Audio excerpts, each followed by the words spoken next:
March 3rd. I've always kind of hated my brother. Well, hate's a strong word.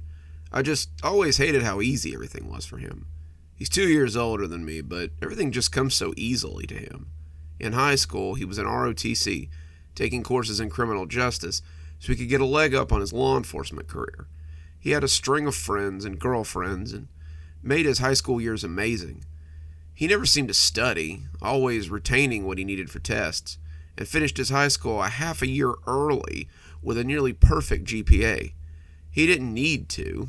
He could have just joined the police academy right out of high school, but he chose to join the Army for 4 years, saying it was his duty to his country. He served as an MP and later as a base investigator for base-related crimes. When he got out, he was practically ready to start police work already. Now he's a hotshot detective, while the only thing I got out of high school was an unfavorable comparison to my perfect older brother and too many bullies to count. But it looks like his streak's coming to an end now, while this new string of murders keeps piling up. They're calling him the West End Cannibal, and his crimes are truly horrific. He meets women online, pretty common in this day and age, and then he murders them in their own homes. He cuts them open, sometimes stealing their organs, and they found bites and burns on them as well. The missing organs lead them to believe that he's eating them, but they don't really seem to have any proof. My brother talks ceaselessly about this guy during our weekly meetups to have a beer and talk about life. This is something he insists on, since it gives him an opportunity to talk about himself. My work is so boring that no one in their right mind would want to hear about it. Very little happens to me that would make anyone want to hear about my life. Probably why I'm still single. The crux of it is, my brother told me last week as he sat on his stool at O'Malley's, is that I don't think the bites belong to him. We found dental records from 3 different sets of teeth, and one of them came back with dental records on a recently deceased person. So what, he grave robs too? I asked, not really interested, but wanting to hear him flounder. The guy's still buried, though. We exhumed his body. His wife was right pissed, and we found his teeth intact. We're chasing our tails here. This guy hasn't given us a lot to work with, and his body count is nearly in the double digits now. I pretended to be speculative, but really I was laughing into my beer at him. My perfect brother, so confident and sure of himself, was being thwarted by some nobody. I had sat on this stool for years, just waiting for a story like this. I know it sounds petty, but I like to see him unsure of himself. It makes me realize that he's just as human as I am. March 12th. There were another 2 murders this week. He called me this time, not having time for a beer as the department scrambled to figure this out. I just don't get it, he said, and his voice sounded tired. This guy's a genuine ghost. We have him picking up his first victim on Tinder, but his second victim was some random woman from a bar. Jesus, but he really did a number on her. He slashed off one of her breasts. We found it in the corner. All of her organs were just strewn about the bathroom. We had kind of thought that maybe he was selling them or something, but now he's not even taking them with him. He's just dismembering them and leaving them sitting around. I pretended to listen, cleaning up so I could get home as I prepared to leave my job, but my face likely looked like a kid on Christmas morning. He was really worried about this. He was really worried that he couldn't solve this case. I remember a year ago I watched something similar happen, feeling that this would be the moment of his failure and wanting to see it. When he caught the guy, a middle-aged cubicle jockey who was murdering prostitutes instead of buying a Jaguar like everyone else who has a midlife crisis, I had watched him crow about it in the press conference and tried not to puke. If pride came before a fall, then his fall was a long time coming. I don't know what I'm going to do, bro. I've been sleeping like shit. I think Carol is starting to suspect that I'm cheating on her. Are you? I asked, ready to put some more arrows in my quiver. No, of course not. I made a note of his quick dismissal, doubting it and saving it for later. But she sees these long hours and jumps to conclusions. I'm out all night pounding the pavement, going over evidence, so I must be out having some kind of affair or sleeping with someone at my office. I can't understand it. I've always taken care of her and the kids. I don't know where all this is coming from. Are you on the job now? Yeah, we're driving to a scene now. I'm hoping like hell it's just a copycat, someone who's a little sloppier than this guy. We tried to keep this out of the news, but when 10 girls get cut up like this, it's almost impossible to keep quiet. I need to catch this guy. My reputation's on the line here. My boss, I could hear him reach up and rub the bridge of his nose, is really coming down on me. We're here. I gotta go. Be safe out there, little brother. There's a lot of crazies out there. I smirked as he hung up, glad to hear he was worried. Maybe this would end his career, let him see how us normal people lived in the muck of disappointment for a while. Hadn't I lived for most of my life like that? Did my parents throw me a party or buy me a car when I finished college? Had they helped me take my state boards or paid for all kinds of test prep that I didn't need and desperately had wanted? Did they constantly talk about my perfect job and perfect family every time they called to see how I was doing? No, they didn't give a shit about me any more than he did.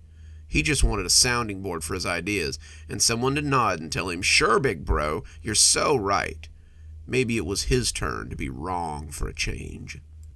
March 21st. He must be getting desperate. He actually asked me to come and take a look at a crime scene with him. I was just heading to the bar, ready to be regaled on how he could have possibly let this guy kill 13 women and still have no idea who he was, when he called me. He sounded even more frantic this time. The lack of sleep was starting to catch up with him, I could tell, and he sounded like a cornered animal. I didn't let the glee leak into my voice as I listened to him, but I don't see how he couldn't hear it. "Hey, would you mind giving me a second set of eyes?" "Eyes? For what?" "We found number 14 today. This guy, I swear, he doesn't seem to sleep. He just finds these women and kills them without hesitation. I don't know what to do. I'm coming up with nothing. We found more weird bites on this one, and I feel like maybe you should come take a look. I don't know, give me some insight." "Well, I'm no detective. I don't see how I could be of any help." "No, but you work at the mortuary. Maybe you can notice something on the body or notice something on the bites. All my guys are coming up with a blank here, bro. Anything you could tell me would be amazing." I contemplated telling him I was busy, but I thought better of it. Maybe I could help him out. Give him some insight. Wouldn't that just burn him righteously? He picked me up near my apartment, and we rode to the crime scene in silence. My brother kept his eyes forward, but he looked like a smack addict as he snuck glances at me. His hair was unkempt, his ordinarily smooth face covered in coarse stubble, and he shook a little as he drove. I assumed he was past coffee and he'd moved on to caffeine pills as he neared his 3rd week of dealing with these murders. What must Carol think of her husband now that he had completely fallen apart? When we pulled up to the motel, a dingy little place near the interstate, he put a hand on my arm before I got out and looked at me darkly. "I want to thank you for agreeing to this. It's pretty brutal in there. Nothing I'm sure you're not used to, though. I'm up against it, bro. I don't know what to do." And when he said it, he started crying. "I've never had it this hard. This guy, it's like he's playing with me. He's always one step ahead of me, and my investigators, I don't know what I'm going to do if I can't solve this case. The chief is really coming down on me, and if I can't give him answers, I'm going to lose my place as squad leader. I need some help. Do you think you could help me?" I almost couldn't hold my smile. He wanted my help? This was like Christmas and New Year's and losing my virginity rolled all into one. My perfect brother wanted my help. I could just freeze it and eat it. It was so sweet. I agreed, patting his hand and telling him I would do what I could. We moved into the room, and I could see the body hadn't been moved. The room was a mess, blood everywhere, little cards with numbers on them marking organs and cast-off items. The woman's clothes were laying beside the bed, a long hypodermic needle nestled in the bedclothes beside her body. She was splayed out on the bed itself, and her dead eyes looked up at the ceiling.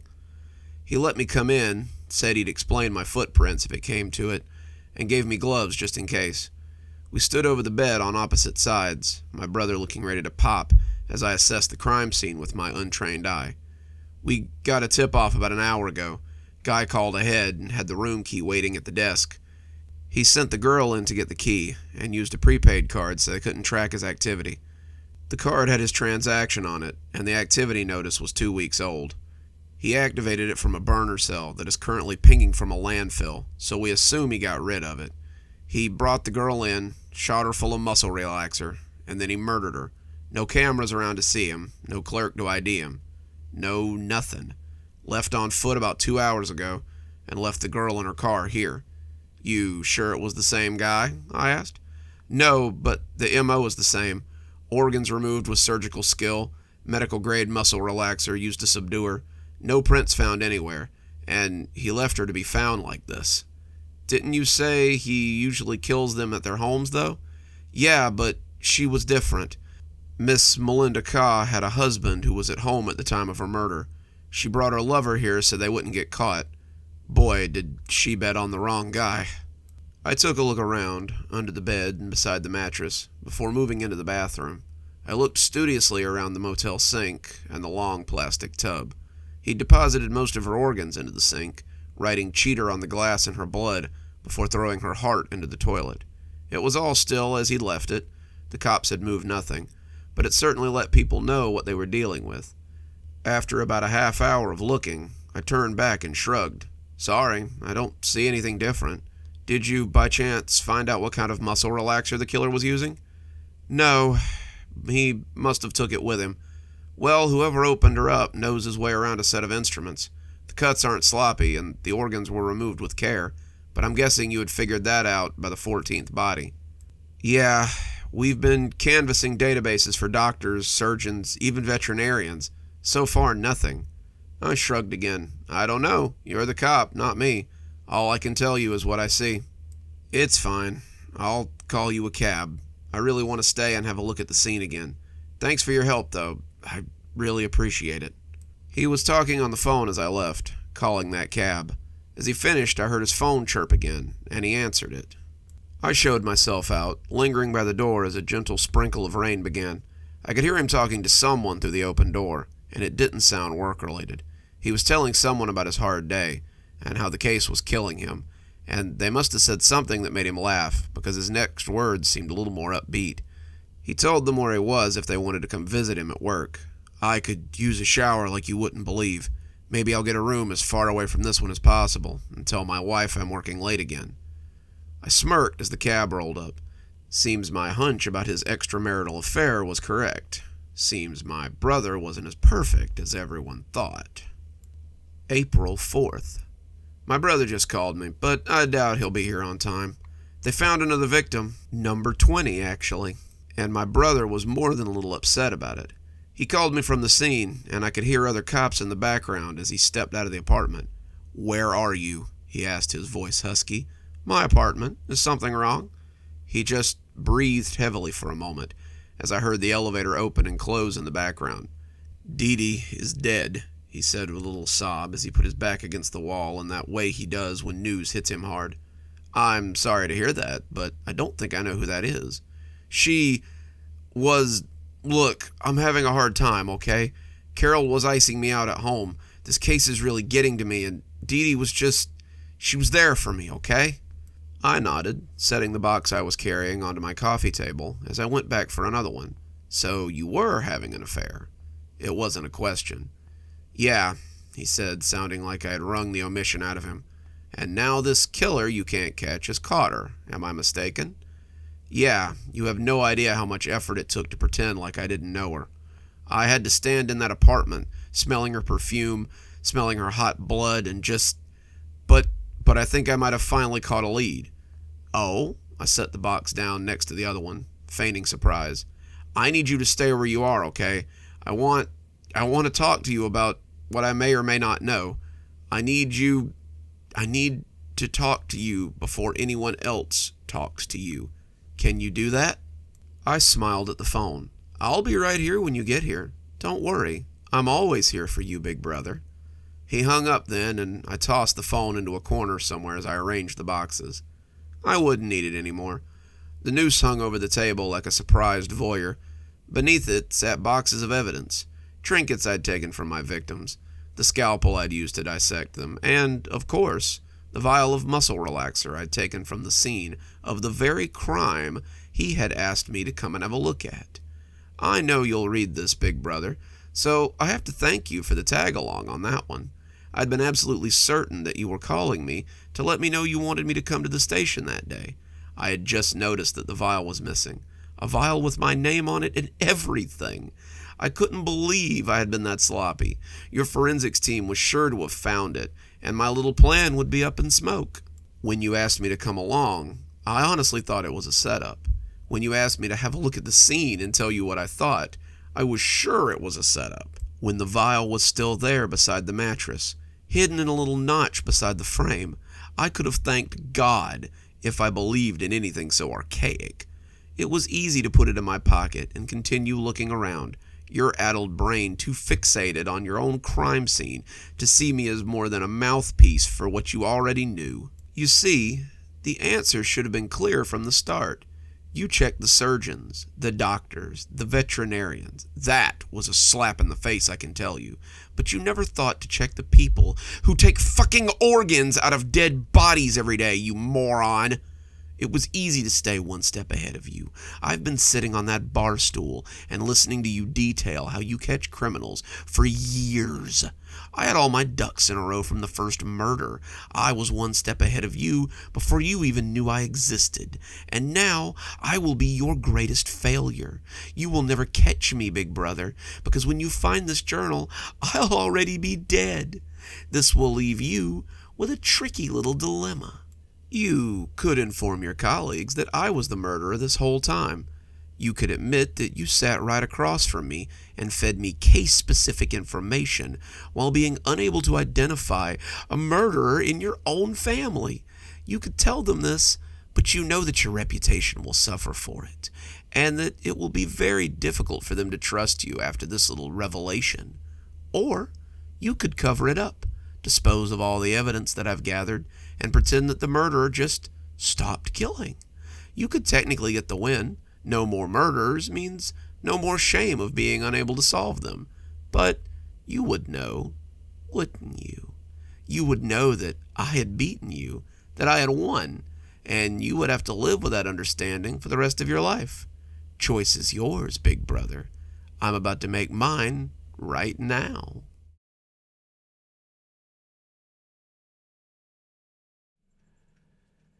Should have been an easy score. Rob an old man, leave without much fuss. We never could have guessed how south it would go. Everyone had heard of Duncan Adams. He'd been a fixture in the community for generations, living in that wild old house up on Mount Yer. He'd been a writer, a professor of antiquities at Georgia State College, and any number of other things. His house was supposed to contain all sorts of expensive things, and we were going to see if the rumors were true. Mike didn't like it, though. Guy like that is certain to have all sorts of security, the best measures money can buy, and you just expect the four of us to walk in like it's nothing. Julius, Gavin, Mike, and I like to call ourselves a crew, but that was just from watching too many heist movies. In reality, we were just four guys who like to break into people's houses and steal things. We weren't druggies, we weren't criminals, despite what our records said. But we did like to buy nice things, and stealing often paid for them better than a real job. You'd think so, I said, but my brother went up there to do a job and said that there were no security systems, no cameras, no nothing. The dude is just asking to get robbed, and I say we take him up on it. My youngest brother's a plumber, and that was actually where I got the idea for the job. He got called about a month ago to fix some pipes in the old man's bathroom and came back to tell us how cool the place was.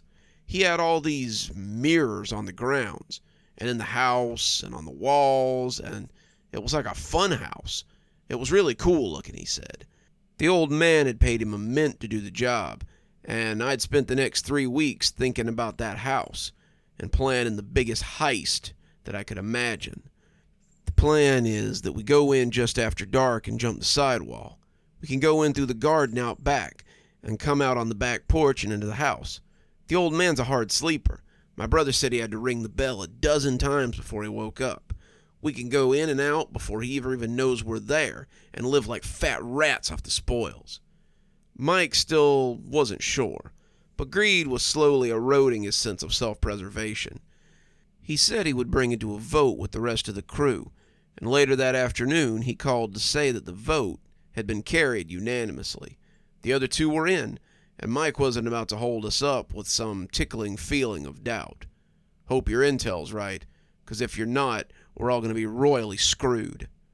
And that was how we came to be hunkered in the scrub around the Duncan Adams estate, waiting for it to get good and dark.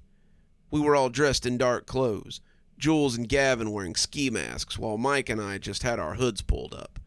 I was pretty sure that we wouldn't need cover, but Jules had 2 prior arrests, and Gavin was clean for the moment. Both wanted to stay out of prison, if they could help it, and had opted to cover their faces.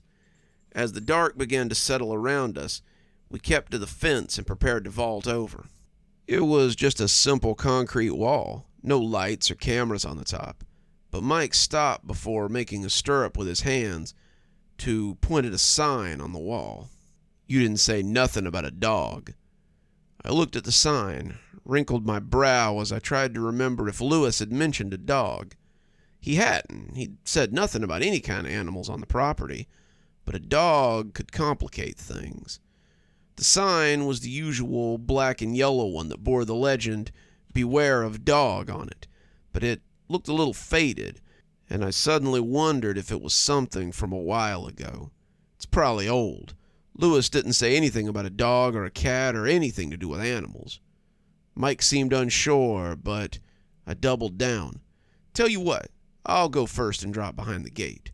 If there's a dog, it'll just tear me up, and I'll find some way to get out, or you guys can run.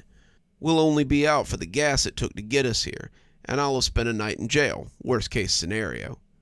Mike still looked unsure, but he made a stirrup with his hands, and I vaulted over the wall and landed in a well-kept backyard. It had been landscaped to look oriental, maybe Japanese or something, and there was a bridge over a little creek and a well-cared-for walkway that led to the back of the house. There was a sand pit with rocks in it, some trees cut to resemble bonsai trees, and several large reflective columns interspaced around. It was definitely different, but I liked it the longer I stood waiting to get mauled by a Rottweiler or a pit bull. "What do you see?" Mike whispered, as I scanned the area for a slobbering beast that was just waiting to strike. "Nothing. Well, not nothing, but no dog. Come on over. I think it's safe." They dropped over one at a time, Mike reaching back to pull Gavin over before landing himself. They all stared at the strange little garden, so alien in the twilight, and when no lights came on to mark them, and no dog came out to chase us away, we all sighed collectively. "Looks like there wasn't a dog after all," Julia said. "Or he's inside," Mike said skeptically. "Whatever. We'll cross that bridge when we come to it. We gotta get inside first," I reminded them, as we set off across the little garden path. It was a little eerie to walk across the shadowy garden with only the moon to guide us. The place seemed to be made of strange angles, and the reflective monoliths didn't help matters much.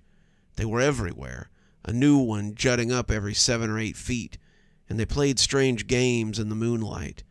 I would catch myself looking at them out of the corner of my eye, and more than once I had to turn and make sure something wasn't following us. The reflections created strange shadows, and I was sure I saw something dart out of sight before turning to find nothing and nowhere that it could have gone. "These things are weird," Julia said, keeping his voice pitched low. "I could swear I keep seeing something in them, but it's gone when I look." "Me too," Gavin said, sounding a little unnerved. "Eyes on the prize, boys," I reminded them, but I didn't sound as sure as I tried to convey. The backyard hadn't looked very big, but as we moved towards the house, it seemed to go on forever. We were staying low, trying not to draw attention to ourselves, but it seemed like we should have been there by now. Whenever I looked at the back porch, it always seemed to be about 50 feet away, and every step seemed to bring us no closer. "What the hell was that?" Gavin asked, and his voice was too high. Julia shushed him, whispering back, "What are you talking about?" "There it was again, right there, I saw it," Gavin said, pointing at one of the polished monoliths. I glanced at it, but it was just a flat reflection of the weird trees sitting on the back wall. "There's nothing there, Gav. Get it together, man. In a few hours we'll be leaving with more loot than we can carry. Then you can freak out if you still want to."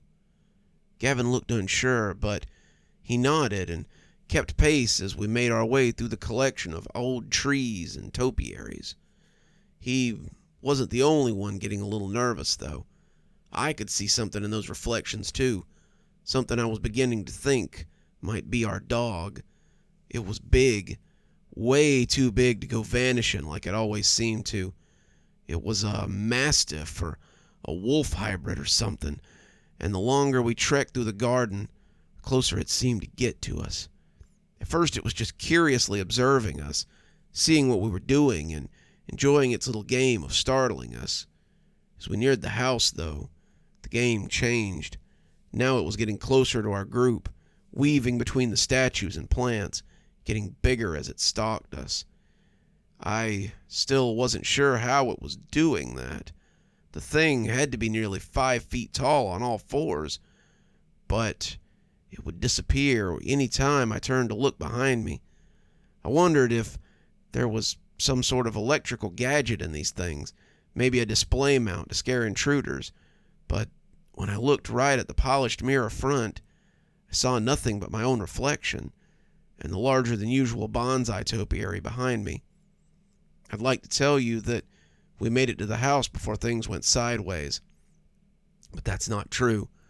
Truth was, we never even saw the inside of the house. We came within about 10 feet of the back porch, a trip that seemed to take longer than it should have when the purpose of the monoliths became apparent. We were hunched around some of the oddities of the garden, trying to get our nerve up before heading in. Gavin and I weren't the only ones that had been seeing things out of the corner of our eyes, and nerves were high as the goal came into view. Now the real work would begin, but we weren't sure what to expect from this funhouse garden. Would we be allowed to make it to the house? Would we be mowed down by some huge hound on our way to the porch? I didn't know, but suddenly this didn't seem like the easy score I had promised them. "Jules," I whispered, "go see if the back door is unlocked." "Why have I got to do it?" Jules asked, his nerves jangling a little. "'Cause you're the closest to the door. Just get up there and see." Jules looked at the house like it was the absolute last place he wanted to go, but greed still had its teeth in him. We could still make something of this, still come out okay, and he scampered up the porch steps with all the stealth he could muster. The doors were glass, fronting on a huge glassed-in kitchen, and when Jules reached out for the handle, he seemed as shocked as we were when it pulled down easily. Damn, guy's not even... But as he took his eyes off the glass, I saw something loom up behind him, something that made me tremble. It was the dog, a huge black hellhound with a gaping maw full of sharp teeth and piercing red eyes. It was behind the glass, and I thought for sure that it would jump through and bury Jules with its bulk. I started to yell, started to warn him, but when it leaned out of the glass and snapped its teeth around him, I was surprised by the lack of a crash. Jules looked surprised too, his shock absolute, and when the creature yanked him into the glass and out of sight, we were left in stunned silence with only the crickets for company. "What the hell was that?" Gavin said, his voice trembling audibly. "I don't know," Mike said, his voice inches behind me as he inched away with every breath, "but I'm not sticking around to find out." He was off and running then, tearing back towards the wall we'd come over. He looked scared enough to jump it without any help, and when I called for him to stop, I winced as a light came on in the house. Great, we'd woken up the old man. Gavin saw the light and took a few steps back himself, but when Mike screamed suddenly, Gavin and I froze as we turned back to see what had happened. In the fleeting rays of the porch light, I saw Mike caught beneath the massive paws. It was coming from the surface of a polished square, and as the head emerged, the beast looked as big as a grizzly bear. The fur was wiry and stiff, something I believe they called brindled in the dog world, and its muzzle was already dripping with blood. It bent down over Mike, the poor guy screaming and thrashing as much as his smushed lungs would allow, and when it covered his head with its mouth, the crying and yelling was cut off abruptly. It took Mike's head with it, but was nice enough to leave the body behind as it disappeared into the polished surface of the brooding rectangle. Gavin and I just stood there for a minute, unsure of what to do. When the door to the back porch opened, we both got low as we tried to hide from whoever had come to check on the ruckus. "Who's there?" said a voice that had probably once been a little more impressive. Age had done it no favors, and now it was a little less impressive, a little less commanding. But the owner seemed to know that he wasn't the most dangerous creature in the garden. The sound of a cane thumping on the boards could be heard, and when he saw the body, he croaked out a rough laugh. "Decided to come and steal from an old man, huh? You didn't think you were the first, did you?" I looked at Gavin as we hid, trying to tell him to be still, though he seemed to be losing that particular fight. "More than a few people have thought that they could come and plunder what I've rightfully taken in my prime. They see an old man living alone and think to make his home their find of the century. They never guess that the most dangerous thing here might be my own biggest find." As we watched, the old man put out a hand, and the hellish beast stuck its nose out of the window it had sucked jewels into, so the old man could scratch it like any other dog. "I was excavating a tomb in Russia when I found them. These strange black monoliths were just in a cave towards the back of the old tomb. I had never seen anything like them or the beast they held, but it had enough intelligence to understand me when I made it an offer. It didn't seem to be enough that he was going to kill us. The old codger meant to monologue before his hell beast devoured us. 'Come back to my home,' I said. 'Come into the lighted world again, and I will take you from this place and let you hunt my enemies for me.' And so I have. It has hunted a long time on would-be thieves and robbers, and eaten well in the process. You will be no different." Gavin looked at the back wall, a path that would take him over the unmoving corpse of Mike, and seemed to be trying to decide if it was worth the risk. I shook my head at him, trying to tell him not to, but when he suddenly sprinted across the lawn, I found myself right behind him.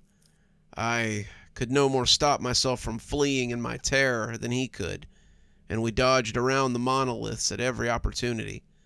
The hound lunged at us nonetheless, coming out of either side as it tried to stop us. We were neck and neck, nearly to the wall, when Gavin suddenly tripped. I looked back and found that Gavin's foot was stuck in a trap too devilish to escape. The creature had him by the ankle, and as it dragged him backwards, I sprinted for the wall and leapt at the top. My fingers burned as they tried to dig into the concrete, and I'm not ashamed to say that I left a few fingernails behind as I scrambled over the top. I drove home, expecting that the creature or the police would come after me every mile of the way. When it didn't come lunging out of my rearview mirror and no blue and whites dogged my heels, I breathed a sigh of relief. I drove home, locked all the doors in my trailer, and went to my room so I could write this down while it's still fresh. Now that I have, I'm not sure what to do. Do I call the police? What would I even tell them? Can that thing get me through my own mirror, my computer monitor, the surface of my spoons? I don't know what to do, but I do know one thing. If you ever hear of Duncan Adams and his strange house in the mountains and think that an old man living alone will be an easy score, think again. The dog that he has can't be bribed with treats and pets, and all you'll have from that place is death for you and anyone who comes along with you.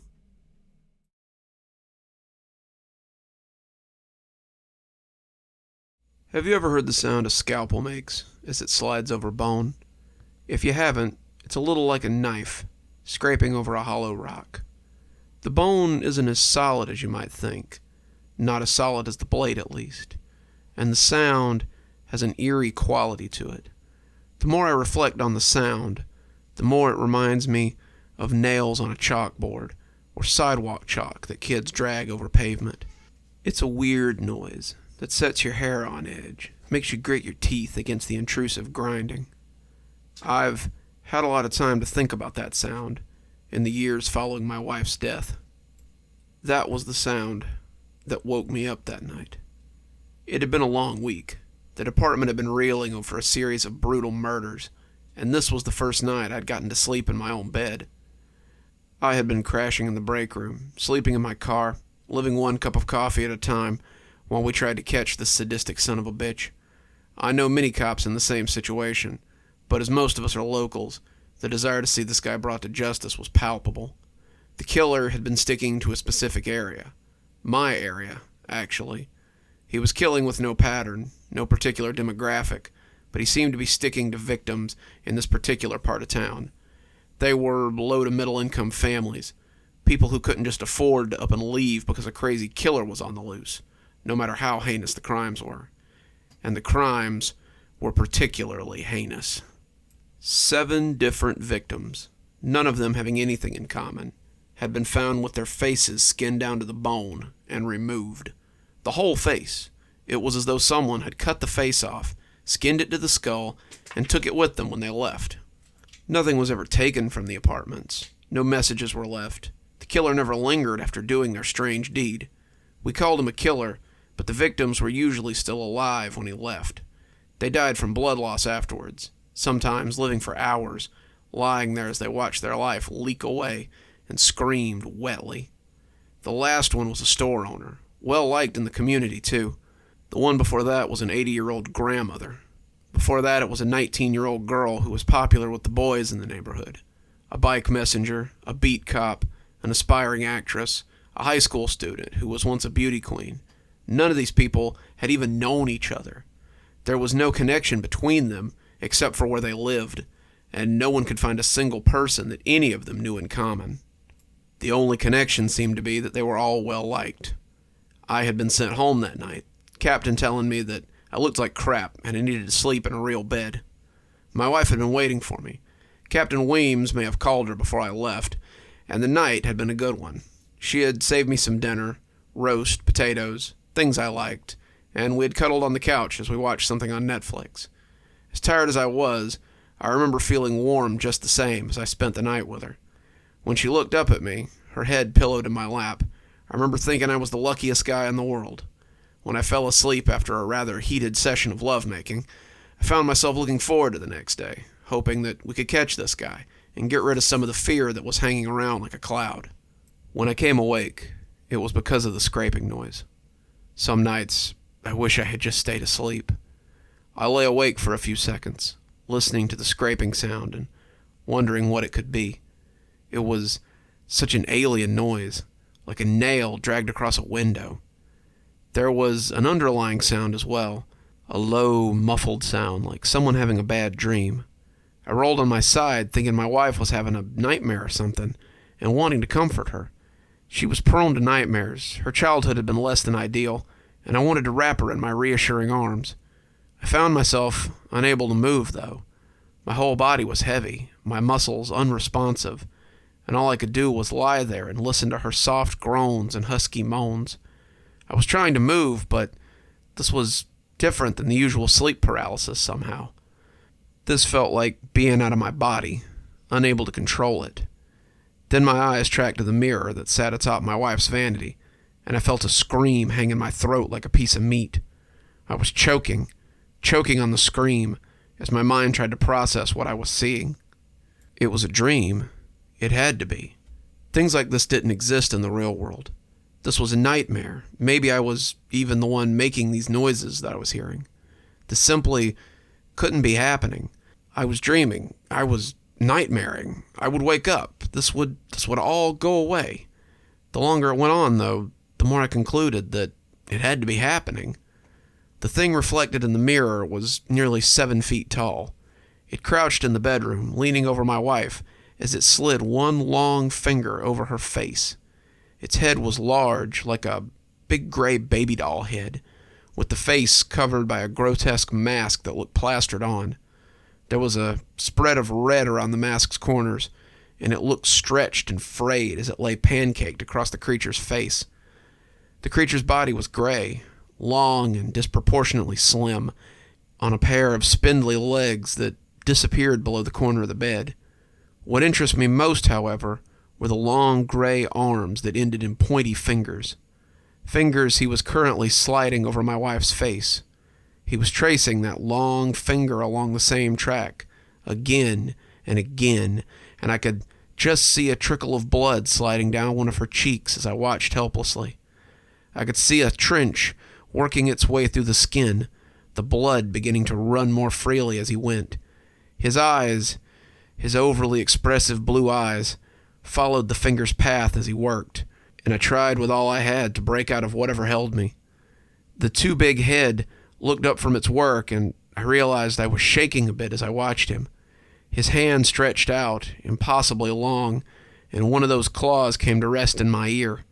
It was cold and wet, like a fish that's been plucked from a stream. Suddenly, my shuddering stopped, and I realized why I couldn't move. This thing had done something to me, had done something to my wife. I was forced to lay there and watch as he went about his work. The process was not quick. Whatever tool he had at the end of his wrist was dull indeed. He had to make the circuit for nearly an hour and a half, and my wife's muffled cries were beginning to become more pitiful. The blood was really coming down now, pooling on the bed and turning the white sheet a deep red. I saw my wife starting to shudder, thinking she might come out of it. He touched her with one of those claws, though, putting the tip in her ear, and she went still again. I was going to have to watch as he took her face off. At some point, I think I realized that. All the realizing in the world, though, wouldn't prepare me for it. Finally, after what felt like days, he pulled the finger back and bent over her. He brought both hands up, 10 scalpel fingers peeling the face I had loved so much from her too white skull. That's the other sound I'll never forget. The sound of my wife's face being peeled away sounds like nothing so much as Velcro separating. I saw it in the murky glass as it came free. For just an instant, I could see the creature's face, too. It pulled off the old mask, and I realized too late that it was the face of the shopkeeper we had found a few days ago. It put the face in its mouth, and as it chewed, I could see a face like a swollen potato, its mouth like a carved jack-o'-lantern sneer. Its rubbery teeth chewed at the flesh as those eyes stared blankly into space. It had a pair of way too expressive blue eyes, and for a moment I thought they might have come from a doll. They looked at me suddenly, locked mine as I stared into the mirror. Those horrible blue eyes held my gaze for a count of 20 before it slapped the new face on with a wet chuck sound. Those eyes stared back at me through the eye holes of my wife's detached face, and the creature went out through the window without a second look. Those eyes peeking jealously out of my wife's face were the worst part, and that face haunts my dreams every night. By the time I could move, she was already dead. She came out of it before I did, though. She lay on the bed, gasping wetly and calling for me. I didn't know if she could see me. Did her eyes still work? She passed out a few times as she tried to turn her head, finally just laying in her own blood and calling for me softly. She wanted me to save her, wanted me to wake her up from this nightmare. She couldn't be dying in her own bed after having her face cut off. I began to get some feeling back in my arms as her voice trailed away. I could flex my fingers, but my arms didn't seem to want to work until after she had already slipped off. The light had begun to peek in by that time, and I fell out of bed as I scrambled for the phone. I told them everything. I told them about the creature. I told them about its long claws. I told them about the paralyzing dread. I told them how it had taken my wife's face and left out the window. Their response was to send me to a therapist, to give me time to grieve, to have me work with a hypnotherapist, to try to decide if I had actually seen something. I quickly learned that they didn't want to believe what I had seen. They wanted to believe that I had created this monster from my trauma. They wanted me to believe it too, but I wouldn't. I suffered through the bereavement period. I went to the therapists and told them what they wanted to hear. They wanted to tell me that the creature was a way for my mind to cope with what had happened. I knew better, though. I used that downtime to gain information about the creature. There wasn't much to go on. The crimes had all been committed within 2 blocks of each other, all in a central location, all in the part of town that housed several large apartment complexes. I asked around, seeing if anyone had seen anything like it, but I got very few answers. Some of the homeless people told me that they had seen something skulking about lately, but most of them were too strung out to be credible. A few of them led me to an abandoned underground station that had once been central to the area, but now stood abandoned. The homeless didn't stay there anymore, and if they did, they stayed there forever, or so they told me. After a month of bereavement, I came back with the information I had compiled. I was ready to hand it to the chief, but I returned to a very different environment. No one believed that I'd seen a monster steal my wife's face. I began to hear rumbles around the station that I was a suspect now. A 15-year officer had just laid there and watched his wife have her face taken off. Not likely. Seemed more likely that I had been out all night and come home to find her like that. It seemed more likely still that I was the killer, banking on the idea that my reputation would put me above suspicion. I didn't care. I knew what I'd seen, and I took my information straight to my boss. My boss, however, was in another camp altogether. Is this how you spend your period of mourning? I want you fresh, all this monster stuff out of your system. The others, they already think you're unhinged. The ones who don't think it, think you're the killer. You need to be careful talking about this kind of crap around here. Get back to your desk. You're on light duty until further notice. I don't want another word about this damn monster. I seethed behind my desk, already planning my next move. If it was proof they wanted, then it was proof I'd give them. I left early that morning and went to my home to prepare. I packed a bag, took my service pistol, and a shotgun from the hall closet. The little pump action fit nicely in my camp sack, as well as a rope, a flashlight, and some trail bars. I dressed warmly. The November weather was already becoming frigid after dark, and I looked back at my apartment before leaving, unsure if I'd ever see it again. I glanced at my wife's portrait on the mantel, though, and it was enough to send me on my way. This creature wouldn't be wearing her face for long. The old underground was a dilapidated relic, a toothless mouth that gaped out of the pavement. The gate was locked, but I had been told the fence was cut around the back. Some industrious vag had made a neat little hole to scurry through, and I entered the perimeter without much fuss.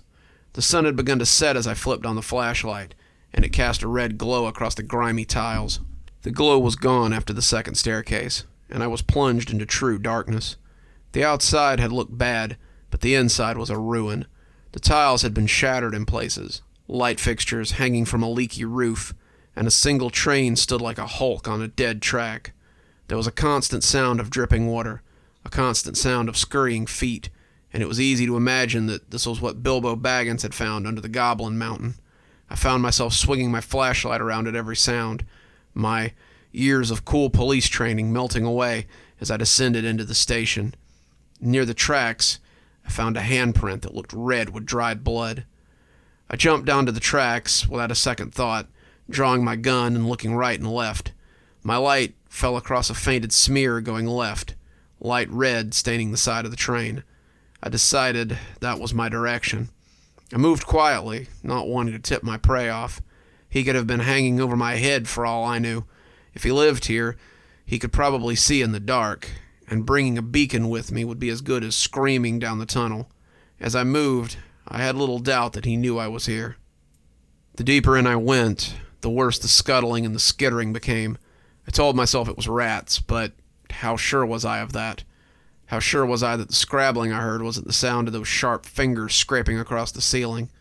How sure was I that that scrabbling was the sound of those equally long toes that I had never seen, gripping the pavement and moving his body along in a quiet scuttle. As I took another corner, I could swear that something big moved just out of my flashlight beam. I held it there for a count of 20 before turning away and continuing down the tunnel. The blood smears were all gone now, but I felt drawn deeper in as I took turns at random.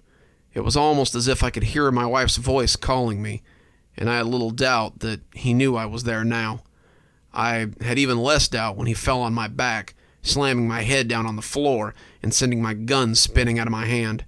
I blacked out, and when I came to, I really wished I had died. I was laid across a metal bench somewhere deep in the tunnel. An eerie light lit the space, some kind of plant life maybe, and I found that I was paralyzed again. That was when my wife's face, a face made terrible by those two expressive eyes, loomed over me, and I'd have cringed away if I'd been able to move at all. It studied me, maybe it even recognized me, but its regard was terrible, as it came from a face I had loved so much. Her face was decomposed, rotting away as it clung to the creature's skull, and I felt something goopy fall onto my cheek as he leaned close to inspect me. I had only thought it couldn't get any worse.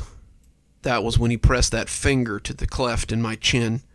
He began to circle, the claw digging against my skin as he slid the nail around and around and around my face. It didn't hurt at first. At first, it was little more than a discomfort, and I began to wonder how long he had been carving at my wife before I woke up. I stared at him, and he stared back, those baby blue eyes boring into me.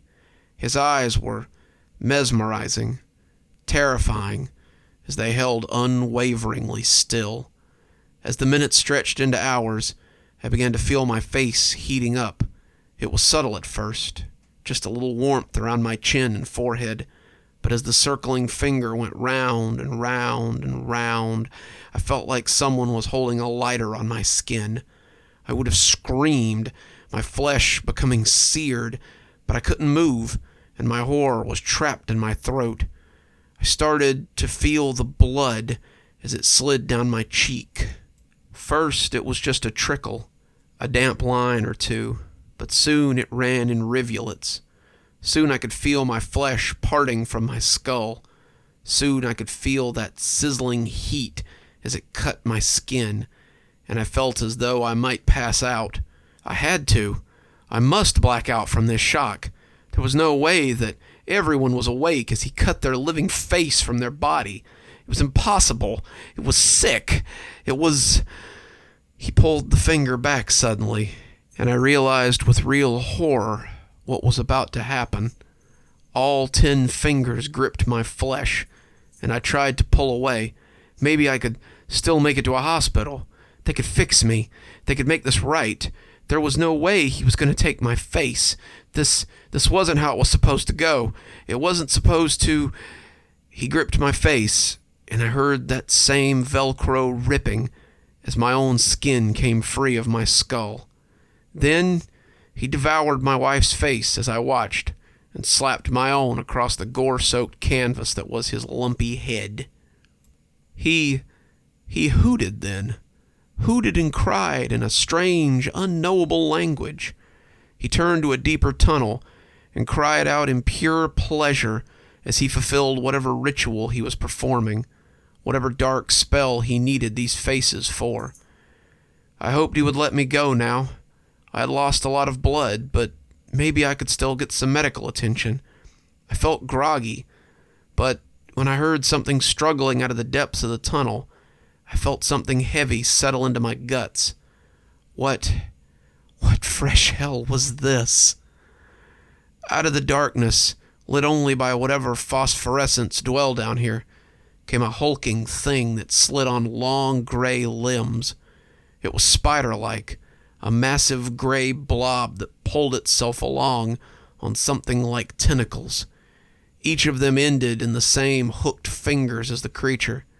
It lowered its equally mushy face to the creature, taking in the face he now wore, and I heard something speak in a voice made of broken glass. Does it please oo, mother? Do I please oo, mother? It cried, and that voice was full of hope and terrible longing. The gray creature leaned in, seemed to contemplate for a long moment, before it opened its shapeless mouth and whispered a single horrible word in a language like snakes crawling across my naked face. Ugly. Then it pulled itself back into the depths, and I heard the creature sobbing as it fell to its gray knees and wept. Then, suddenly I was running. My mind had set itself to autopilot, and my body and mind just couldn't take it anymore. Myself pushed against this thing and its terrible need, and my body propelled itself away before this knowledge could do my brain lasting harm. I ran and ran, blind in that lightless world, as the blood leaked down my naked face. If the creature came after me, then I never knew. If the thing that wore my face came after me, I never knew. I was running 1 second, the darkness pressing in all around me, and the next my world was full of light, and I was falling into oblivion. The next thing I knew, I was in the hospital, being told just how lucky I was to be alive. An undercover cop had followed me to the underground entrance, and had waited to question me when I came back out. When I didn't come out for several hours, he called in people to look for me. Those people had heard me screaming through the tunnels, caught sight of my faceless form in their flashlights, and caught me just before I fell. I had nearly died on the way here. I had simply lost too much blood, and my body was in some kind of shock.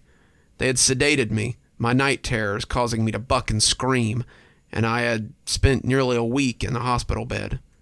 No one thinks I'm crazy anymore. No one thinks I'm the killer anymore.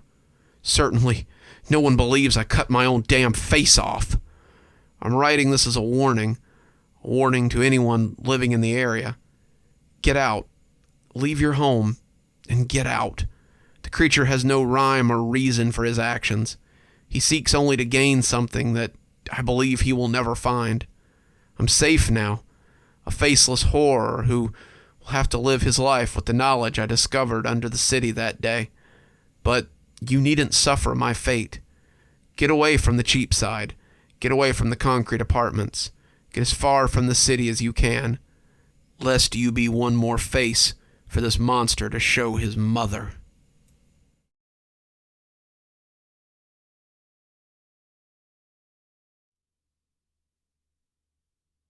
Mr. Fuller. The tall man looked up through the curtain of greasy black bangs, and his face was equal parts good-natured annoyance and unshakable certainty. Detective Cutter liked the annoyance. Annoyed men could become angry, and angry men could make mistakes. But the certainty was going to make this exchange difficult. A man who was certain was a man who would play the game to win, and Detective Cutter was just as certain that this man was guilty. "Do you know why you're here?" Cutter asked, and he put the box down between them as he stood leaning over Fuller. He could not have done this if Fuller was standing. Of course, if Fuller had been any further into 6 feet, he would have been playing basketball somewhere instead of writing crime novels. Cutter was all of 5 feet, and only because his red Irish curls put him over the limit. He stood over Fuller now, though, not glowering, but not smiling, from a position of power that Fuller's certain and almost bright smile did not seem to understand. The game was over in the 9th inning, Holmes, and now it was all over but the crying. Fuller looked up at him like a professor looking at a bright pupil who's just broken the cardinal rule and asked a foolish question. "Don't you know?" he asked in a deep, cultured voice that made Cutter want to start slapping him. "I assumed that you must have after 2 officers came to my office to collect me." "Collect you?" Cutter snorted. "Mr. Fuller, you were arrested, Mirandized, and placed in an interrogation room. I'd say that's about as far from collected as it gets." "Come on, Officer Cutter. We both know that if you could charge me with anything, we wouldn't be here having this little chat right now." Cutter grabbed the chair next to him and spun it so he could lean against the back as he sat. It was a distinctly juvenile posture, but he accepted it as he settled in for the long match. He was tired, bone weary from chasing this guy's shadow for the last 3 weeks, and he'd be damned if he'd let him slip away now. Marcus Fuller was going to answer for these murders if he had to sit here all week, and Cutter was settling in for the long run. My captain likes you for this. Hell, I like you for this, and we have solid evidence that if you didn't pull the trigger yourself, then you know who did. Fuller just rolled his eyes. And why would I want to commit murder? I'm a very successful writer with 2 Sunday Times bestseller noir awards. I live very comfortably, and I could easily retire from writing after my next book and maintain that comfort for the rest of my life. Why would I jeopardize that by killing prostitutes and thugs? Let's talk about that prostitute, shall we? Cutter said as he reached into the box and took a thick manila envelope out. He flipped it open onto 2 pictures of a pretty brunette in her early 40s. The top photo showed her inviting guests into a newly opened Royal Casino, while the bottom was her being booked a few years before for solicitation. Her expression was the same in both photos, devil-may-care attitude with a side order of iron poise. Marjorie Dyer, the proprietor of Dire Needs, was found murdered in her suite at the Seawind Resort. He flipped the page, and behind it were several shots of a glassy-eyed Marjorie, who was no longer poised or so devil-may-care. She lay naked across a hotel bed, with a long, angry cut from one ear to the other, and a thick collar of blood clotting around the wound, making it hard to see. Hotel staff received a noise complaint about 11, and hotel security found her that way at 11:30. He had hoped the grisly scene would shock Fuller. He had hoped for revulsion, hoped Fuller would turn green or be sick in the wastebasket, or even that he would appear excited by the photos and tip his hand in front of the detective. Instead, he studied them for a moment and then looked back at Cutter expectantly. Very graphic, Officer Cutter. What does this have to do with me? Detective Cutter reached into the box as he spoke. The murder scene of Marjorie Dyer is nearly the same as the killing of Catherine Hoff in your book Hunter City. He removed a dog-eared paperback from the box, and Fuller didn't seem at all surprised to see it. If you'll indulge me, Mr. Fuller, and before Fuller could protest, Cutter had opened the book to the paragraph in question. Hold her, Jack. I'm about to send Regis a message. As the switchblade came to life, Kat began to struggle between Jack and Anthony. Her tears made black pools of her mascara, and when Hunter lifted her chin to look her in the eye, she had long tracks down either side of her face. He waggled the blade in front of her, and she cringed away as the steel glinted in her eyes. Please, Glenn, please don't do this. We can make a deal. I'll work for you instead of Regis, but please don't hurt me. And she dissolved into shuddering sobs again. She stopped when Hunter pressed the edge against her throat. It's nothing personal, Kat. It's just business. She sighed like a split seam as the knife parted her flesh and her blood poured across the swell of her modest breasts. When Hunter's gentleman released her, she fell back onto the bed with a kind of boneless grace. Hunter only spared her a final glance before he strode into the hall and left her alone in his makeshift abattoir. Fuller indulged him as he read, and when Cutter finished, he only sat expectantly. What do you make of that, Mr. Fuller? Cutter asked, when it seemed Fuller would not break the silence. Seems like a fan of my work decided to reenact some of his favorite scenes. As I told you the first time you came snooping around my office, I was at a charity event that night. 12 people will corroborate that I was present until well past midnight. So unless I'm under arrest for writing a compelling crime drama, are you familiar with the murder of Gerald and Jamal Smith, Mr. Fuller? Cutter cut him off mid-sentence. Men like Fuller hated to be cut off, and he felt confident that the act would unnerve him. It didn't.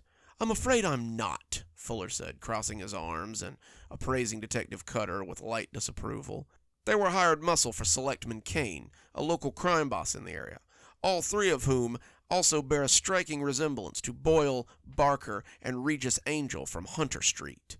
Fuller rolled his eyes and sighed deeply in his throat. Do tell.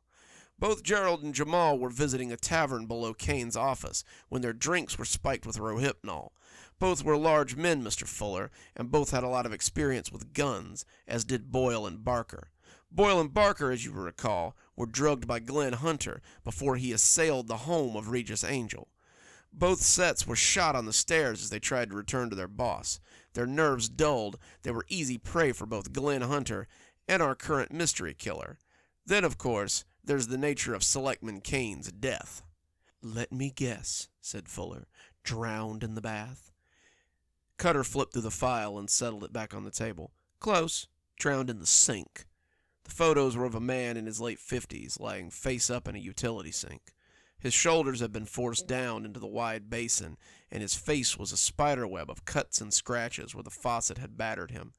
One of his eyes bulged grotesquely, as the other stared glassily at the photographer. Fuller looked at this with no more interest than he had the others, and when he looked up, his eyes questioned Cutter on what he hoped to accomplish. He didn't catch Selectman Kane in the bath. He was forced to improvise by drowning him in a utility sink.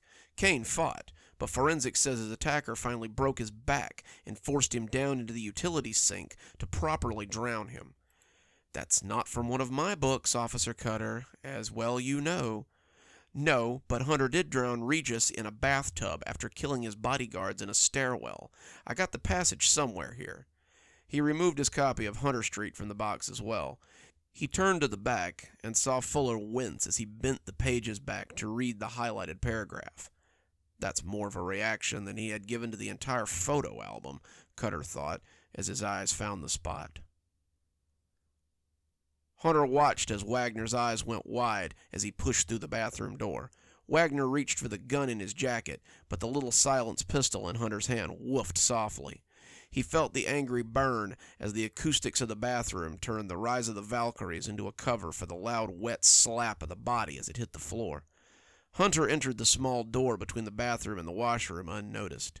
As he pushed the large form of Regis Angel under the water, he was rewarded with total surprise.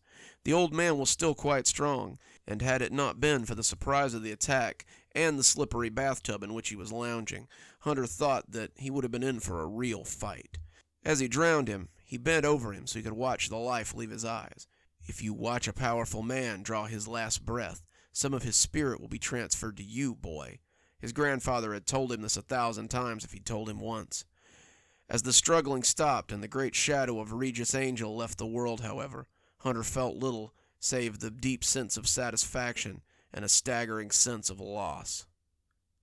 "You're reaching, Detective," Fuller scoffed, but Cutter noticed the change in title, and it seemed a victory, if a small one. "He was drowned on his back, Mr. Fuller, which leads us to believe his attacker wanted to watch him die." "Which supports the theory of a copycat," Fuller barked, pushing up from his seat to glower at Cutter. "Just because you beat this dead horse over and over again, Detective, does not mean it's going to give you anything but... Your third book was a bit of a disappointment, wouldn't you say, Mr. Fuller?" That shut him right up. He stopped mid-sentence and goggled at Cutter, as if he couldn't believe what he'd just heard. If Fuller wanted to play the copycat game, Cutter was ready to drop his final bit of damning evidence. He was more than happy to let Fuller back himself into the corner first, though. Fuller blew out a long breath. "I don't see how that's relevant at all to your case." "A dozen rewrites, not well received by the fans, and the reception at the ending was bad enough that you had to write a 4th book and turn the Hunter trilogy into a Hunter quartet. That had to sting a little, wouldn't you say?" That was a decision I made on my own," he snapped, but Cutter didn't care. He had this guy, and he knew it. The first 2 pieces were only appetizers, and after he served up the main course, he'd be more than happy to give this guy his just desserts. "Well, the most recent murder was very reminiscent of another scene from your book." "Oh, please do tell. Someone kill a big stupid brute on the street with a machine gun? Poison a congressman? Maybe slit a whore up the..." Cutter threw down an open folder and watched the pompous prick deflate like an old balloon. "We had to request the manuscript from his secretary when we found out you had written a 4th novel. She was so distraught that she sent it over immediately. This, Mr. Fuller, is the reason you're here." Fuller looked far more unsettled by these photos than anything else that day. This can't be. I just talked to Dan last week. Danforth Wild was murdered in his apartment last week. 3 days after you threatened him over social media for stealing the premise of Hunter State for his noir series. You said you would make him regret every word he published, didn't you? I guess maybe he regrets it now, doesn't he? Fuller sat, looking at the pages for several seconds, before closing his eyes and sighing. He was eviscerated, just like the congressman in Hunter's stand. My agent was the only one who had a copy of the manuscript, so of course, you think... He closed the folder and glared at Cutter. Hook me to a lie detector, detective. Call my assistant and ask her where I was when Dan was killed. I have no receipts for travel, I have taken no leave from work, and you will find no way I could have done these things. Now, unless you're prepared to hold me under suspicion, I demand that you release me. Cutter stared at him for nearly a minute before shaking his head with a deep sigh. He had hoped he could grill the answers out of Fuller, but the guy was too slick for that. His captain was going to rake him over the coals for this one, and Cutter could already hear the sounds of pens signing his leave of absence. Go, then, he said, waving his hand at the door, and Fuller left with a little slam as the door shut behind him. 3 weeks. 3 weeks of suspension from duty. Cutter drained the whiskey from his glass and slid it back towards Mike. He had had his first drink right here at the Fighting Cock, and he suspected it would be where he took his last. You shake enough trees like he had, and you were bound to have something fall on you eventually. Guys like Fuller, though, they made him ache for a drink. The door jingled, and Cutter didn't even look up as someone plopped down next to him. They thought I might find you here, said a familiar, cultured voice. I need your help. Cutter blew a chuckle into his shot as he knocked it back. You dance around justice, get me suspended for 3 weeks, and expect me to... He flinched a little when he looked at him. Fuller had a long, jagged cut across his face, and his left eye looked like a few more punches would have broken the socket. He caught Mike's eye, and the barman seemed to be trying to decide whether to call the police or let Cutter handle this. In the end, he offered him a rag from behind the bar and slouched off out of earshot. Fuller sat down next to him, and his eyes darted towards the door like a trapped animal. I need you to protect me. The man who's been murdering these people has been staying with me for several months now. He's also responsible for the 4th Hunter book, and until tonight, I thought his killings were something benign, a way to clean up the streets, if you will. When I confronted him about Dan, though, he just went crazy and tried to kill me in my apartment. Slow down, said Cutter, as he took a pad from his pocket. Let me get some information first. He wobbled a little on his stool as the alcohol settled over him like a cloud. The shots were beginning to catch up with him, but he wanted to be sure he got everything verbatim. If he could bring this information to his captain, then maybe they'd rescind his suspension. Let's start with a name. Who tried to kill you?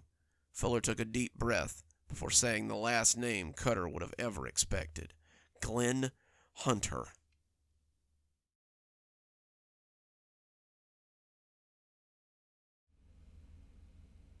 When the box arrived, Emily was thrilled.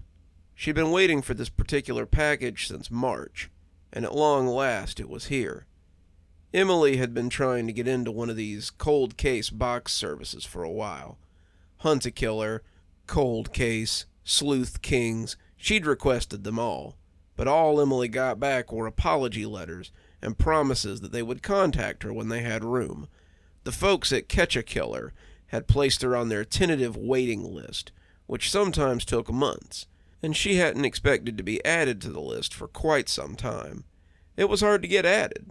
They only approved a few hundred people a year, and they were also one of the more popular groups. The service was their typical monthly subscription box, where they sent a cold case that the small group you found yourself to be a part of tried to solve. They would send clues a few at a time, a slow drip of evidence that would lead the group to the end conclusion, and they would follow the trail to a predictable end.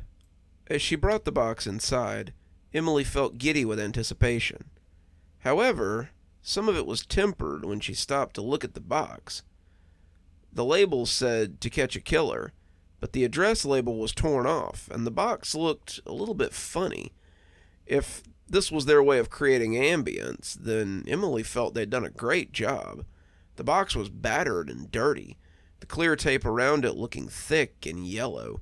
and the letters were pieced together out of newspaper clippings. It was a nice touch, if not a little cliché. The letter inside was no exception. The whole thing was made of magazine and newspaper letters, meticulously assembled by hand. At least, it appeared as such. Emily couldn't imagine how much time this had taken, whoever had put it together, especially if they had to build more than a few of them. Emily had to applaud their commitment, but it wasn't something that seemed feasible long term. She would be surprised if this level of detail persisted, and took the note out of the box so she could read it. This is the case of the West End Tooth Fairy. He has a kill count of around 26 and was most prominent between 2019 and 2022. His first victim was Miss Mary Klein, a retired teacher who lived alone. It took the police almost 4 years to place her as his victim, only then because his pattern began to surface. She was stabbed 15 times, most of them in the chest, and a smile was carved across her mouth from ear to ear. No forensic evidence was discovered at the scene, no sign of forced entry, and she was left in her favorite chair in the living room. No one was charged with her death, and only one item was ever reported missing from the victim: the bottom and top plate of her dentures. Emily read it over a few times, but couldn't figure out what she was supposed to be looking for. This was less of a case file and more of a story. Emily had read a few articles about how the information was disseminated and then picked over by the community, but this read more like a creepypasta. She wondered if this might be one of those things where a group member got a different piece of the puzzle, but that was another point of confusion as she looked through the box. As she looked, Emily saw a plastic baggie with a pair of pliers inside. She took them out hesitantly, the red around the teeth of the pliers looking pretty convincing. Emily gave the box a once-over, finding them a pretty good prop for the price of the box service. Once the pliers and the note were out, though, the box was empty. There was no group code or information on getting up with the rest of your team, and after a thorough search, she found nothing. Emily shrugged, not too upset about it. They had probably just forgotten to add it, and she figured that a quick trip to the internet would get her in contact with her group. She was still excited about her quick admittance to the group, and hopped on the site to see what she could find. A little while later, Emily closed her laptop with a huff of frustration. She had checked every group, but no one was following the Tooth Fairy case. No one seemed to know what she was talking about either, and it was starting to make her wonder. Maybe the others would sign up soon. Maybe she had gotten her box a little too early. In the end, she set up a room for the Tooth Fairy case, figuring the others would find her, and decided to go to bed. She'd sign on tomorrow and find that they had discovered her, and then the game could begin. Instead, she woke up to find another dodgy package on her front porch, and only a few messages in the room she had started, none of them helpful. The people who had found the room appeared to have used her post as an excuse to belittle her. The 3 or 4 users who had left comments were quick to remark that the Tooth Fairy case was little more than an urban legend, not likely to be something Catch-a-Killer would tackle. They made fun of her for even suggesting that they received a case file on this one, and decided that she must be trolling. Today's box looked like it had gotten wet, and the cardboard was dark and distorted. Emily huffed and deleted their comments, setting the box on the table as she cleared her own inbox. This was what she got for asking for help on the internet. Most of these people were just shut-ins with little more to do than bother her, and she knew she shouldn't take it personally. Even so, Emily reflected that it was frustrating that none of the others who'd received the case files had hopped in to share information. As she sat grumbling at the computer screen, she found her eyes straying to the box and finally decided to open it. The material felt as damp as she'd expected, but that only added to the mystery. It hadn't rained last night, or for the last few days, and she couldn't believe that anyone would have delivered a package in such condition. And why was it here so early? It was near noon, but the mail didn't usually run until 2 or 3 in the afternoon. The box had been waiting for her when she opened the door, leading her to believe that it had been dropped off much earlier. Inside the box was another of those strange notes, the letter made of magazine clippings, and an envelope that she thought might contain pictures. His next victims were the Hughes children, Mary, Shelley, and Clark, ages 12, 10, and 8, respectively. Coming in through the window in their bedroom, he tied them up and made them watch as he stabbed them to death from oldest to youngest. Each of them was stabbed 20 to 30 times. Their parents found them the next morning, both having slept through the night as their children died mere feet away. The oldest child was found to have her lower canines removed, the middle child her bottom incisors, and the youngest was missing his bottom premolars. The teeth were believed to have been taken as a trophy, and that was when the police began calling him the Tooth Fairy, though the press wouldn't start using it until much later. As she took out the pictures, Emily felt her blood run cold as she flipped the top back.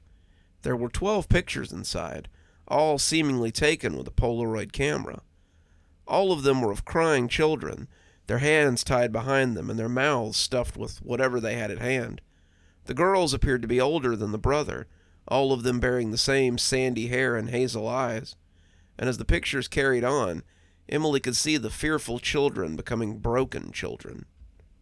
Their pajamas reddened, their wounds seeming to grow with each snapshot, and by the end, all three were lying on the carpet together. As their blood seeped into the thick shag, Emily felt the pictures slip from her numb fingers. What was this? It was a little too much if this was someone's idea of a joke or a game.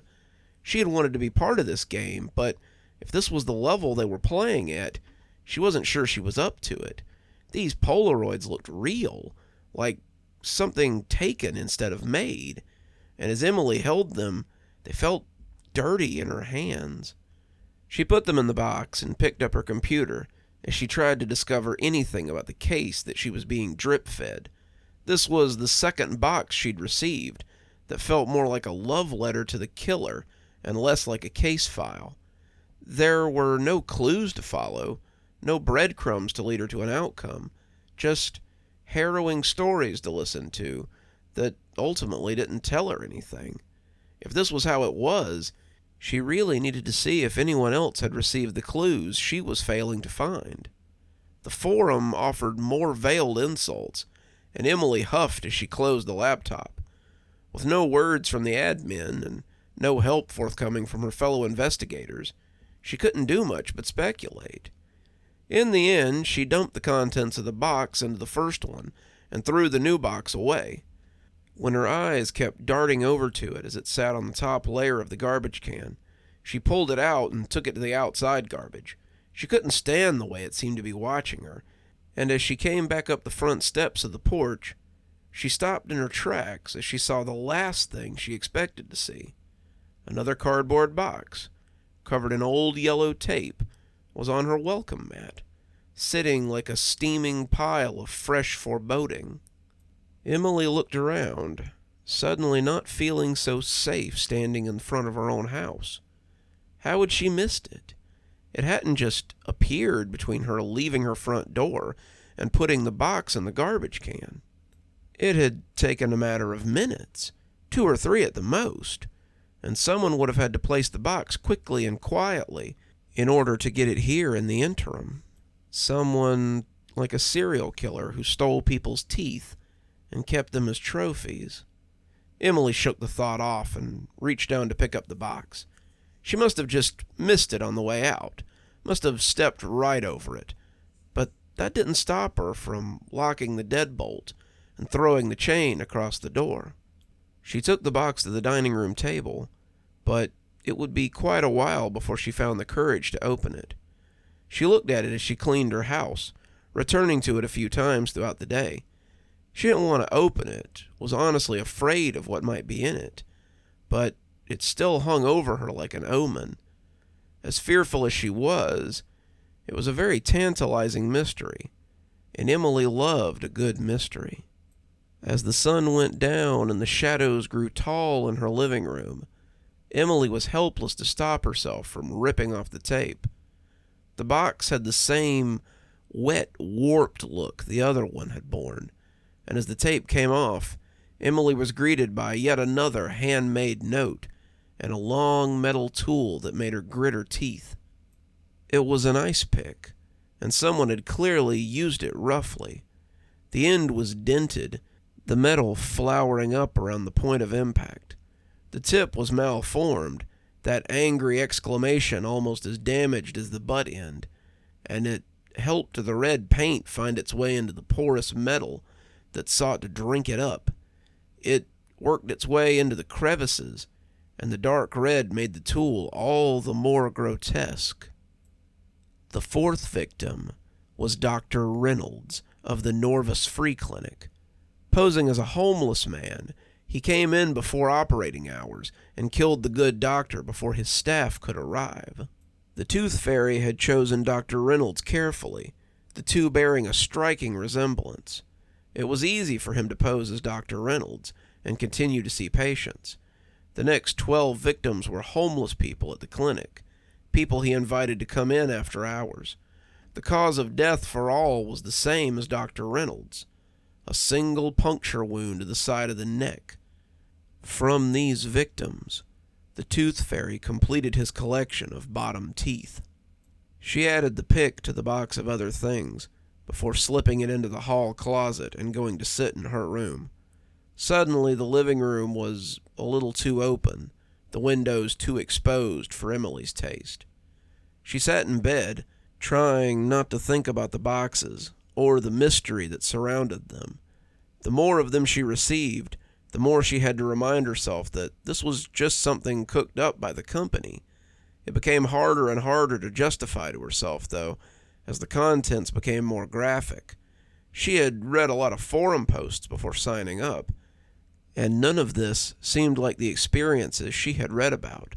The cases were spooky sometimes, but there was always a group of people to help you solve them. Doing this alone was making her anxious, and the clues weren't really pointing her towards a suspect at all. This was reading more like a story and less like a case. She wasn't sure what to take away from this, besides the crawling anxiety that surrounded her. She checked the group again and found nothing but more people making fun of her for suggesting Catch a Killer would cover anything like the Tooth Fairy case. It's not even real. It's an urban legend. No, it's real, but the group only handles cases with suspects and evidence. The killer never leaves anything behind. The case is too high profile to let a bunch of amateurs mess it up by stepping on what little evidence they have. It was pages of stuff like that, but nothing helpful. None of the admins had posted either, and Emily supposed they were on vacation. They couldn't weigh in on forum topics, they couldn't answer her questions, and it seemed like they couldn't be bothered to do much at all. Emily set her phone on the nightstand and got ready for bed again, deciding that she wouldn't open any more of the packages until someone else messaged the group to say that they'd received their packages. She needed help, she needed some perspective, and she wasn't going to get it in an echo chamber. As she fell asleep, she thought that at least it shouldn't be possible for them to send a fourth box so soon. It had probably been a fluke to send her 3 so close together, and she drifted off, hoping there might be someone to help her when the fourth arrived. She woke up the next morning to the sounds of birds and the gentle chime of her phone alarm. Emily felt a little better in the light of day, the megrims of the night before lost with the dawn filling her living room. She booted up her computer, intending to get some work done today before her boss called and complained about her lack of progress lately. First, however, she wanted breakfast. As the eggs and bacon sizzled in the pan, Emily felt all the anxiety of the night before dribbling away. She had made too much out of all this. She always psyched herself up so much over these things. Between the quarantine and working from home, she'd had too much time to mull over these dark corners. It might be time to get some of this under control. Maybe the box service was a little too much.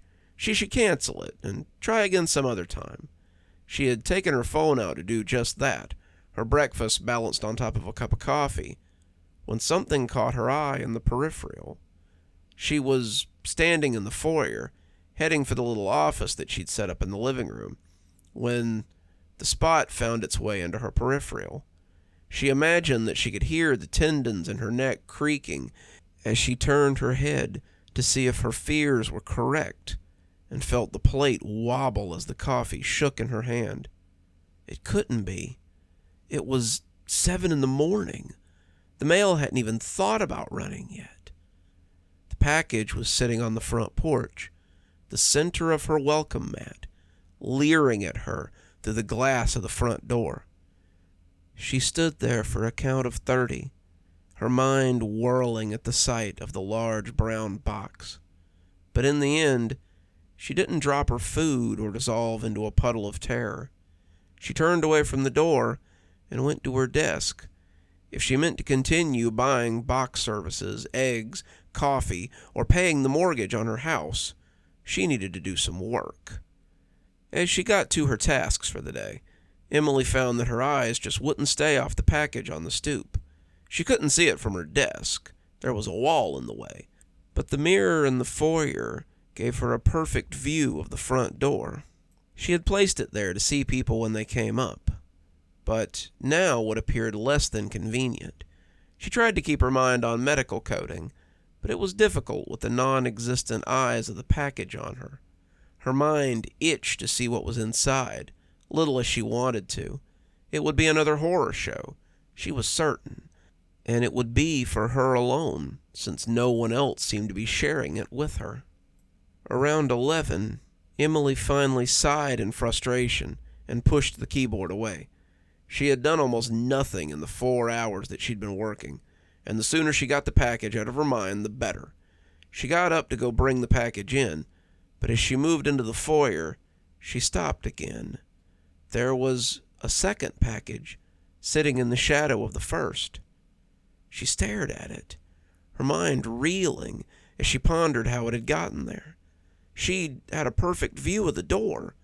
There was no way that anyone could have snuck up and delivered a package in broad daylight without her seeing them. She stepped towards the door, feeling the tug of curiosity, but stopped as she saw the obvious answer. The second box was a little smaller than the other one. In her apprehension at the sight of the box, she had just overlooked the second one. That was it, just a failure to notice. The thought made her feel secure enough to turn away from the door and go make some lunch. She was coming back with her sandwich and a fresh cup of coffee when she looked again and saw a third box perched on top of the first. She'd been thinking that she might be able to get some work done, but seeing that third box, that dark brown cardboard monstrosity, she began to doubt the web of excuses that she had crafted. If they could sneak in a third box, they could have easily slipped in the second. If it hadn't been there, they had slipped in while she wasn't looking and delivered it without a sound. She returned to her computer long enough to find the contact information to catch a killer and called their customer service line. This was getting out of hand, and if no one was going to return her messages, then she'd just go to the source. Mazer Incorporated, this is Janet speaking. How may I direct your call? Emily wet her lips, not expecting such a quick response. She plowed on before the anger could cool, though. Yes, I'm trying to reach someone with catch-a-killer box service. This was the number they had listed online, and I... But the bubbly woman on the other end cut her off. Of course, 1 moment, please. 30 seconds of canned music later, and another far too happy young woman picked up the phone and asked Emily how she could help her.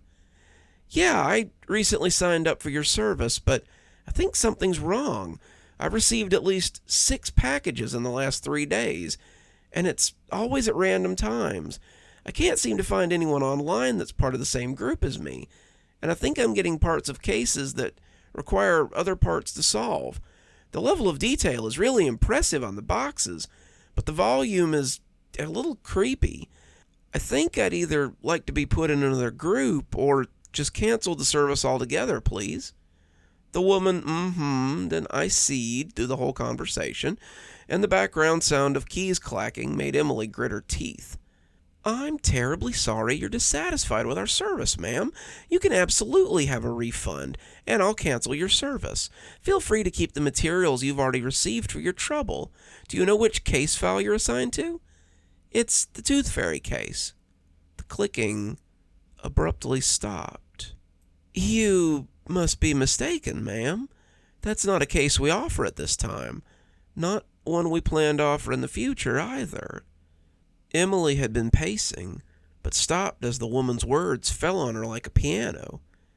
"That's the information I've been getting in the mail. All the boxes contain these little handmade letters and pictures and descriptions of murders. Let me get your information, ma'am. I'll see what group we have you assigned to." Emily gave her the info she'd filled in on the website, and after a few minutes of clicking, she could swear she heard the woman's teeth grinding together. "I'm sorry, ma'am, but you aren't on our client list. You're on our tentative approval list, but we haven't taken your payment for the current cycle of case files." Emily stopped in the foyer, glancing fitfully out the front door as she tried to make sense of all of this. There was a fourth box on top of the other one, and as the golden afternoon set over the house, she felt a chill creep up her spine. "What does that mean?" she whispered, not daring to speak too loudly. "It means that whoever's sending you those packages isn't anyone from our office." Emily was speechless, and as the woman called to her from the other end of the phone, she let it slip out of her hand and tumble to the hardwood. Emily wanted to call the police, but her curiosity was piqued. It was the same curiosity that had led her to sign up for the service in the first place, but now it had led her into a mystery that she hadn't been prepared for. As she wrapped her hand around the doorknob, she knew that there was no going back. If she looked in those boxes, if she cut the tape and saw what lay inside, she'd never be able to go back again. She opened the door, poking her head out like a groundhog from his hole. She expected something to be waiting out there for her, but the porch was empty except for the boxes. She juggled the four of them into her arms and brought them inside, closing the door and twisting the deadbolt before taking them to her bedroom. She left the phone in the foyer, taking all the boxes and locking herself behind her bedroom door. Spilling them onto her bed, she wondered what order she would open them in. Looking at them again, though, she realized each was numbered with a quick squirt of magic marker. Taking the largest, the one with the childish 4 on it, she strained a little at the weight of it. Something rumbled angrily inside, and as she slid her penknife over the tape, she was unsurprised to find a roofing hammer inside. Like the chisel, the head was spattered with a deep red stain, and the tines on the end were likewise painted. What had the third box said? His victims had been killed by blunt force trauma to the base of the skull. After seeing the pictures of the children, she doubted he could contain himself from cutting and slicing them after the fact. He'd wanted to kill them quickly before they could give him away, but he still wanted the thrill of slicing them up. The note inside was quite illuminating. His next 3 victims were an odd fellow looking to have some teeth extracted, a census taker that he suspected might be working for the police, and the private detective that ultimately caused him to abandon the free clinic.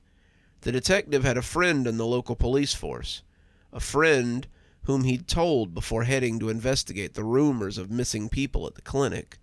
The Tooth Fairy avoided the raid meant to catch him and added 6 more teeth to his collection. From the old man, he took the front incisors. From the census taker, the 2 top incisors next to them. Finally, from the nosy investigator, he took the top canines and left on a bus as the police raided his hunting ground. She paused before opening the 5th. Had she heard a sound in the living room? She wanted to check, but the knife made such a satisfying sound on the tape as she opened it. Inside was a business card for someone named Carol Barner. The legend beneath proclaimed her to be a webmaster from Mazer Inc., and Emily suspected that she already knew what the note would tell her, how easy it had been for the packages to arrive at her house, almost like someone had her name and address. She thought again that she'd heard a noise from the living room, the breaking of glass or the crunch of a boot crushing something fragile.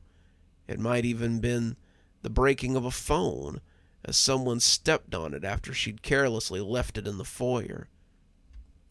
She read the note quickly, wondering how much time she had left. His next victim was Carol Barner.